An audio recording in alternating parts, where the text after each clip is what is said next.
অনেক স্মৃতি, অনেক প্রশ্ন আর বুক ফাটা কান্না নিয়ে জাতীয় প্যারেড স্কোয়ারে এসেছিলেন পিলখানা হত্যাযজ্ঞের শহীদ পরিবারের সদস্যরা। এদের সান্ত্বনা দেবার ভাষা নেই কারো। সবারই প্রশ্ন, অবেলায় কেন স্বজনদের হারাতে হলো তাদের। শাহেদ আলমের রিপোর্ট। ওর কি দোষ ছিল, ওর কি দোষ ছিল?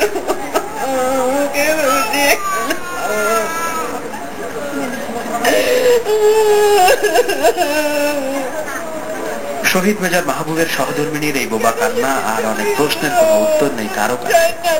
মাত্র একদিন আগেই জাতিসংঘ শান্তি মিশন থেকে দেশে ফিরেছিলেন মেজর মাহবুব।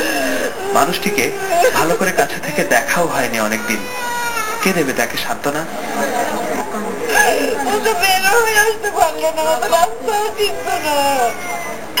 আমি চেয়েছি কোথাকে জিজ্ঞেস করতেছি কি কোনো অসুবিধা, আমার মন টানছে ওর গলা শুনে। ও আমাকে বলে নাই যে আমি তো শেষ হয়ে যাবো, ভাইদের কি হবে খালামণি। আর ওদিকে কর্নেল এলাহির পরিবার সদস্যরা।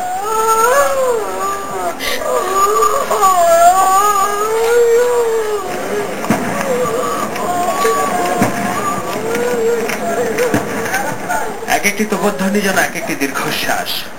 কোনো ভাষা নেই, তবুও শোক সন্তপ্তদের পাশে এসেছিলেন সেনা প্রধান জেনারেল মইনু আহমেদের সহধর্মিণী নাজনীন মইনু। তার চোখেও যে শুধুই পানি।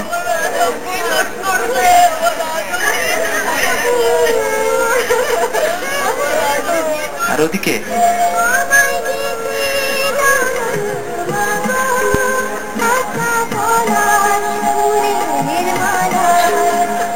জাতীয় প্যারেড স্কোয়ারের জানাজায় নিরাপত্তার কড়া বেষ্টনী পেরিয়েও সশ্রদ্ধায় দণ্ডায়মান হাজারো সিপাহী আর জনতা।